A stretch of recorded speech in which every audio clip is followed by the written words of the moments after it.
Good morning dear students, आपका अपना Galaxy online classes में स्वागत है। आज हम लोग पढ़ेंगे क्लास 10th का साइंस में फिजिक्स प्रकाश का परावर्तन चैप्टर का ऑब्जेक्टिव क्वेश्चन। जितना महत्वपूर्ण होता है सब्जेक्टिव उतना ही महत्वपूर्ण है ऑब्जेक्टिव, ठीक ना। तो हम लोग सीखेंगे और जानेंगे भी कि प्रकाश के परावर्तन चैप्टर में कौन कौन सा ऑब्जेक्टिव हमारे बोर्ड एग्जाम के लिए महत्वपूर्ण है। तो आइए हम लोग देखते हैं। लेकिन अभी तक आप मेरे चैनल को सब्सक्राइब नहीं किए हैं तो जल्दी से इसे सब्सक्राइब कर दीजिए और बेल आइकन के बटन को दबा दीजिए और इसे लाइक और शेयर भी कर दीजिए, ठीक है ना। तो आइए हम लोग देखते हैं क्वेश्चन नंबर 1।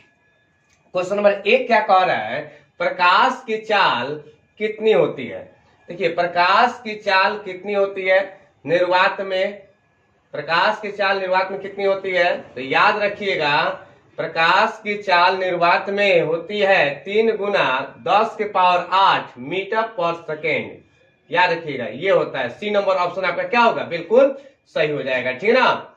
आइए क्वेश्चन नंबर 2 देखते हैं। प्रकाश के परावर्तन के कितने नियम होते हैं। प्रकाश के परावर्तन के कितने नियम होते हैं। तो याद रखिएगा, प्रकाश के परावर्तन के दो नियम होते हैं, मतलब दूसरा का बी नंबर ऑप्शन आपका क्या हो जाएगा, बिल्कुल सही हो जाएगा, ठीक है ना। अगला क्वेश्चन है तीसरा नंबर, परावर्तन के नियम से निर्धारित होता है। परावर्तन के नियम से निर्धारित होता है। तो याद रखिएगा, हम जानते हैं कि प्रकाश के परावर्तन के 2 नियम होते हैं, जिसमें एक होता है आपतन कोण परावर्तन कोण के बराबर होता है। तो इसमें खोजिए तो आपतन कोण परावर्तन कोण के बराबर कहीं दिखाई दे रहा है। जी हाँ, ए नंबर ऑप्शन में दिया है आपतन कोण परावर्तन कोण के क्या होता है, बराबर होता है। तो तीसरा का ए नंबर ऑप्शन क्या हो जाएगा, बिल्कुल सही हो जाएगा, ठीक है ना। क्वेश्चन नंबर 4 दे रहा है, प्रकाश तरंग का उदाहरण है। प्रकाश तरंग का उदाहरण है, आपके सामने ऑप्शन दिया हुआ है, ठीक ना। तो इसका करेक्ट आंसर होगा सी नंबर, विद्युत चुंबकीय तरंग। सी नंबर ऑप्शन आपका बिल्कुल सही होगा, विद्युत चुंबकीय तरंग। आइए क्वेश्चन नंबर 5 देखते हैं। समतल दर्पण द्वारा बना प्रतिबिंब होता है। समतल दर्पण द्वारा बना प्रतिबिंब होता है, मतलब कहने का मतलब है कि समतल दर्पण में कौन सा प्रतिबिंब बनता है हमेशा, ठीक ना। तो देखिए आपके सामने ऑप्शन दिया हुआ है, तो समतल दर्पण में कौन सा प्रतिबिंब होता है। तो याद रखिएगा, काल्पनिक समतल दर्पण में बना प्रतिबिंब होता है, क्या होता है, काल्पनिक।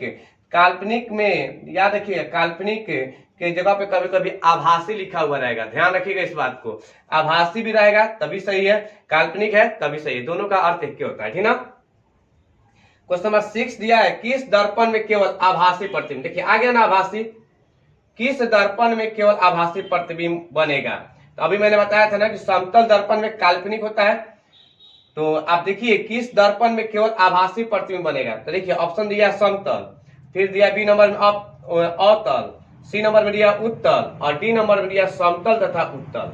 देखिए हमें कंफ्यूज कर रहा है थोड़ा सा, लेकिन हमें कंफ्यूज नहीं होना है, हमें सोचना होगा कि आखिर इसका आंसर कौन सा होगा। किस दर्पण में केवल आभासी प्रतिबिंब बनेगा। तो याद रखिएगा, समतल तथा उत्तल में डी नंबर ऑप्शन सही होगा, मतलब समतल दर्पण में भी आभासी या काल्पनिक प्रतिबिंब बनता है और उत्तल दर्पण में भी क्या होता है, आभासी और आभासी प्रतिबिंब या काल्पनिक, दोनों एक ही होता है, ठीक ना। याद रखिएगा, समतल और उत्तल में आभासी प्रतिबिंब बनेगा, याद रखिएगा इसका डी नंबर ऑप्शन सही होगा, ठीक ना।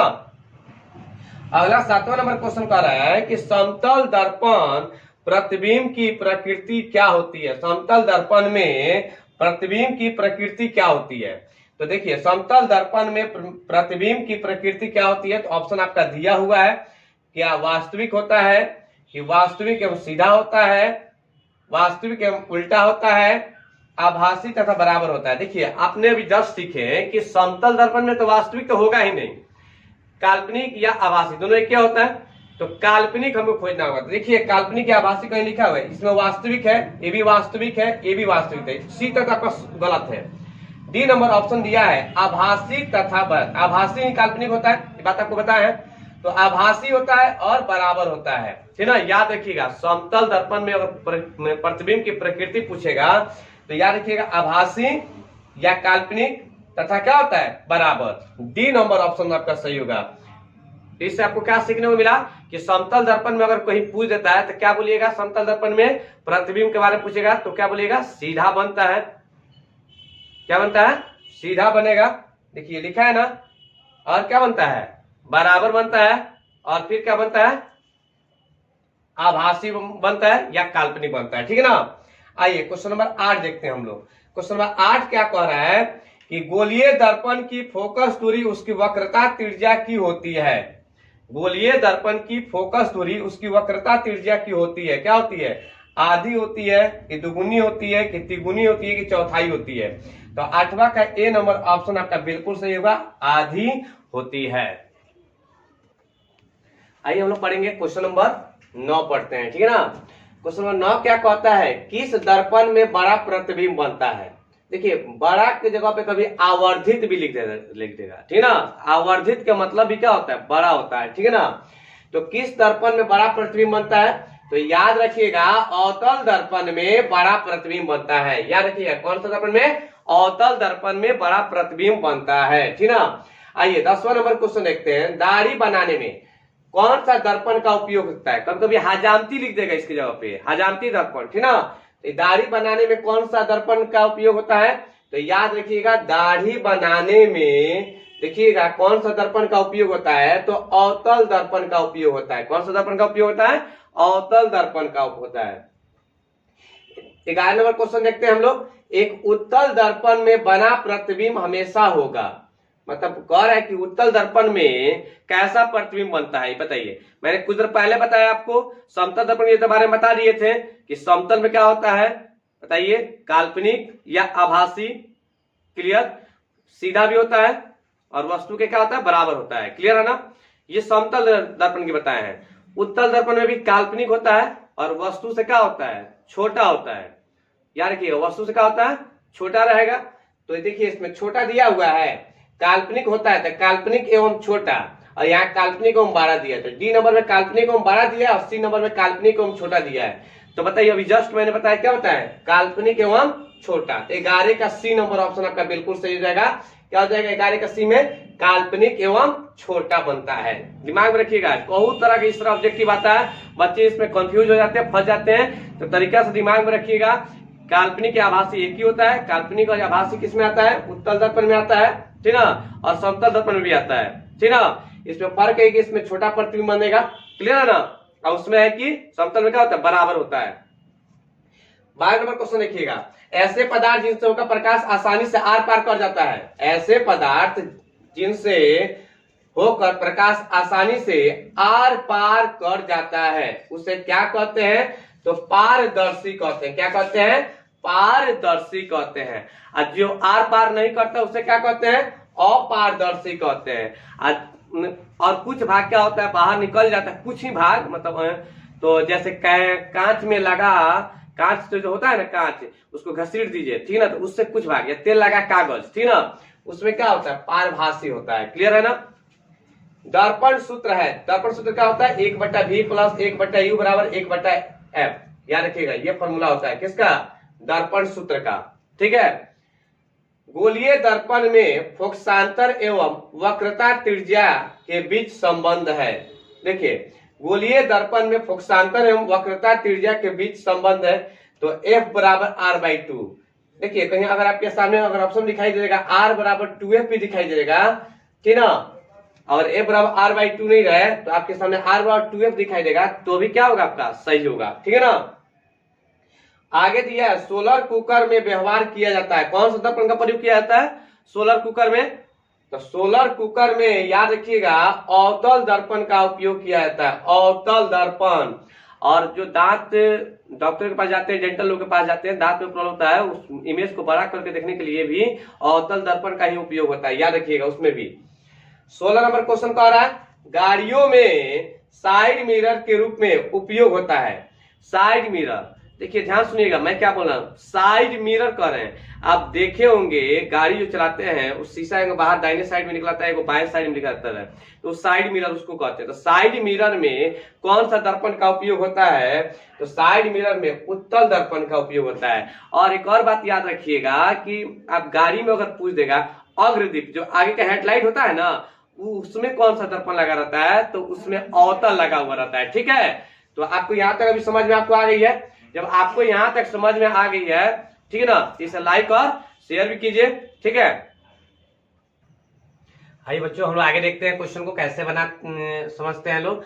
17 नंबर क्वेश्चन कह रहा है कि गोलीय दर्पण के ज्यामितीय केंद्र को क्या कहते हैं। गोलीय दर्पण के ज्यामितीय केंद्र को क्या कहते हैं, तो याद रखिएगा गोलीय दर्पण के ज्यामितीय केंद्र को ध्रुव कहा जाता है। क्या कहा जाता है, ध्रुव कहा जाता है। याद रखिएगा, ए नंबर ऑप्शन आपका बिल्कुल सही होगा। दर्पण के ध्रुव एवं फोकस के बीच की दूरी को कहते हैं, मतलब क्या कहते हैं, दर्पण के ध्रुव एवं फोकस के बीच की दूरी को क्या कहते हैं, तो याद रखिएगा फोकस दूरी। कभी कभी यहाँ पे फोकसांतर भी लिख देगा, तो कंफ्यूज मत होइएगा, फोकस दूरी और फोकसांतर एक ही है, ठीक ना। क्वेश्चन नंबर 19 देखते हैं। चंद्रमा है, चंद्रमा है तो ध्यान दीजिएगा, चंद्रमा अदीप्त होता है। क्या होता है, अदीप्त। बहुत जरा फंसाता है बच्चा को, रात में देखता है लोग चंद्रमा तो प्रकाश दे रहा है, ठीक ना, इसलिए उसको आत्मदीप्त लिख देता है लोग, लेकिन ये गलत है। आपका चंद्रमा जो है अदीप्त पिंड होगा। ठीक है, याद रखिएगा। 20 नंबर क्वेश्चन कह रहा है अवतल दर्पण को कहा जाता है। अवतल दर्पण को कहा जाता है, बताइए तो क्या होगा। अवतल दर्पण को अभिसारी दर्पण के नाम से जाना जाता है। बी नंबर ऑप्शन आपका सही होगा। अगर यहाँ पे रहता उत्तल दर्पण तो हो जाता अपसारी, उत्तल दर्पण कहेगा तो अपसारी और अवतल दर्पण कहेगा तो अभिसारी। ठीक है ना, यहां तक समझ में आ रहा होगा। प्रकाश के गमन पथ की दिशा को कहते हैं, प्रकाश के गमन पथ की दिशा को कहते हैं, क्या कहते हैं, तो प्रकाश के गमन पथ की दिशा को किरण कहा जाता है। सी नंबर ऑप्शन आपका सही होगा, ठीक ना। आइए आगे देखते हैं। वे पदार्थ जो स्वयं प्रकाश उत्सर्जित करते हैं उसे क्या कहते हैं। वे पदार्थ जो स्वयं प्रकाश उत्सर्जित करते हैं तो उसे क्या कहते हैं, तो आत्मदीप्त कहते हैं। ए नंबर ऑप्शन आपका क्या हो जाएगा, बिल्कुल सही होगा। 23 नंबर क्वेश्चन देखते हैं।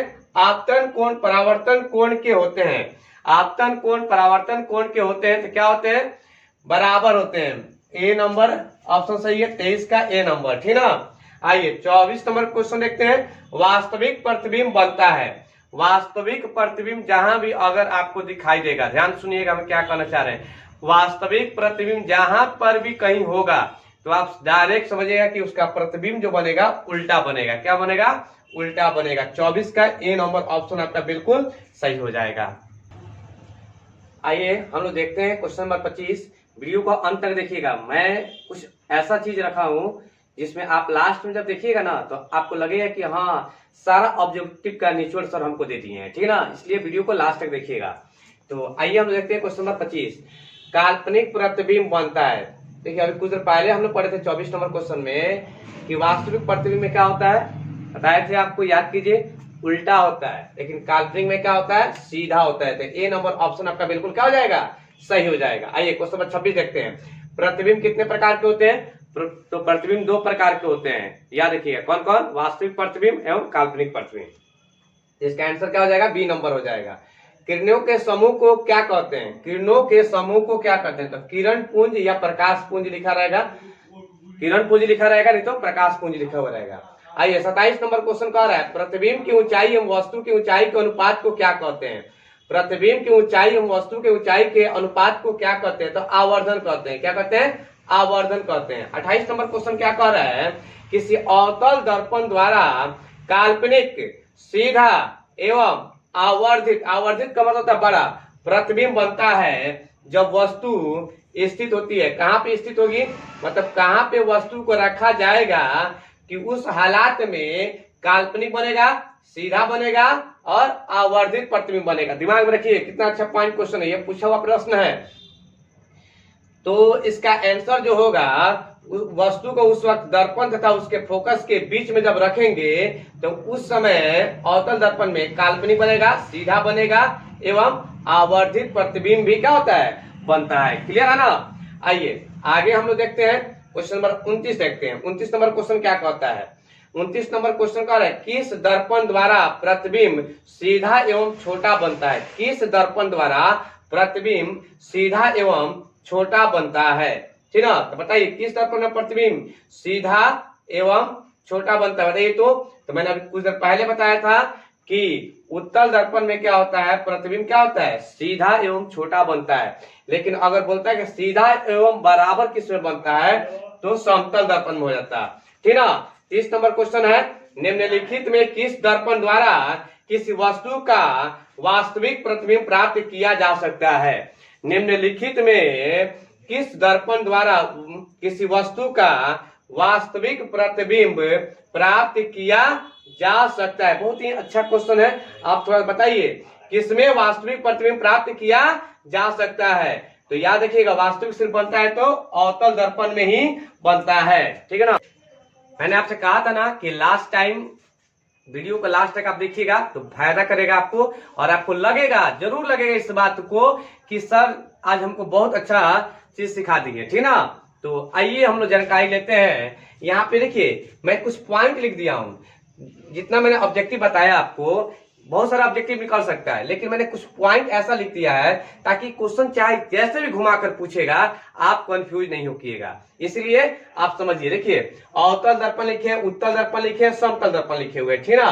तो अवतल दर्पण में प्रतिबिंब के बारे में जानकारी लेगा तो अवतल दर्पण में वास्तविक और काल्पनिक दोनों प्रतिबिंब बनते हैं। याद रखिएगा अवतल दर्पण में वास्तविक और काल्पनिक। क्वेश्चन पूछ देगा कि किस दर्पण में वास्तविक और काल्पनिक प्रतिबिंब बनते हैं, तो अवतल दर्पण में। तो अवतल दर्पण में वास्तविक एवं काल्पनिक प्रतिबिंब बनते हैं। वही उत्तल दर्पण में हमेशा काल्पनिक प्रतिबिंब बनते हैं या आभासी। ठीक ना। उस तरह समतल दर्पण में भी काल्पनिक या आभासी। क्लियर हो गया ना। पूछता है अवतल दर्पण में कि उसकी प्रकृति बताने के लिए कैसा रहता है, तो उल्टा होता है। ठीक ना। इसका प्रतिबिंब कैसा रहता है, उल्टा रहता है। इसमें कैसा रहता है, सीधा रहता है। इसमें भी क्या होता है, सीधा रहता है। क्लियर है ना। अवतल दर्पण में बड़ा, छोटा या बराबर। ठीक ना। वस्तु का जो साइज होगा, प्रतिबिंब का जो साइज आएगा तो क्या रहेगा, मतलब प्रतिबिंब का जो आकार आएगा वो क्या होता है, बड़ा भी रहता है, छोटा भी रहता है और बराबर, तीनों रहता है। ठीक ना। उत्तल दर्पण में छोटा रहता है और समतल दर्पण में बराबर होता है। चौथा नंबर पॉइंट है कि परावर्तक सतह क्या होता है, धसी रहती है। क्या होता है, परावर्तक सतह धसी रहती है। इसमें क्या होता है, परावर्तक सतह उभरी रहती है। और इसमें क्या रहेगा, परावर्तक सतह समतल रहता है। ठीक है। आइए अगला पॉइंट है अवतल दर्पण को कौन सा दर्पण कहते हैं, अभिसारी दर्पण कहते हैं। इसको क्या कहेंगे, अपसारी कहेंगे। इसमें कुछ नहीं कहते हैं। ठीक ना। कुछ उपयोग के बारे में भी लिख दी है ताकि इसे क्वेश्चन पूछ सकता है। जैसे पूछेगा कि सर्च लाइट का उपयोग होता है, किसमें होता है, तो अवतल दर्पण में। सोलर कुकर का उपयोग किसमें होता है, अवतल दर्पण में होता है। हजामती दर्पण मतलब दाढ़ी बनाने में किसमें होता है, तो अवतल दर्पण होता है। गाड़ियों के जो आगे वाला भाग होता है जिसमें लाइट रहता है, हेडलाइट, अग्रदीप जिसको कहते हैं, तो उसमें भी अवतल दर्पण का होता है। रोगियों के कान, नाक, गला आदि जांच करने में डॉक्टर जो सहायता लेता है तो किस दर्पण का लेता है, अवतल दर्पण का लेता है। समझ में आ रहा होगा हमको, आप लोग को। ठीक ना। उसी प्रकार यहाँ पे दिया आगे कि उत्तल दर्पण में सड़क या गली में देखे होंगे जो स्ट्रीट लाइट लगा हुआ रहता है, परावर्तक के रूप में उत्तल दर्पण का उपयोग होता है। गाड़ियों में साइड मिरर के रूप में भी क्या होता है, उत्तल दर्पण का उपयोग होता है। आइए समतल दर्पण का उपयोग में देखते हैं। घरों में चेहरा देखने में, जो घर में जो आपका दर्पण लगा रहता है ना, उसमें आपको चेहरा देखने में कौन सा दर्पण रहता है, समतल दर्पण लगा रहता है। बाल काटते समय देखिएगा, बाल जब कटाता है तो काटते समय जो नाई जो है पीछे से जो दर्पण दिखाते हैं कि आपका बाल किस तरह काटा हुआ है, तो उसमें कौन सा दर्पण रहता है, समतल दर्पण रहता है। गाड़ियों में देखिएगा जो ड्राइवर गाड़ी हाँकता है तो देखिएगा देखते रहता है, पीछे अपने सवारी को देखता है, तो उसमें कौन सा दर्पण रहता है, तो उसमें भी समतल दर्पण रहता है। अगर आपको ये वीडियो पसंद आई है तो इसे लाइक और शेयर कीजिए और अपने दोस्तों के पास इतना इसको शेयर कर दीजिए ताकि उनको प्रकाश के परावर्तन चैप्टर में कोई कंफ्यूज नहीं रहे।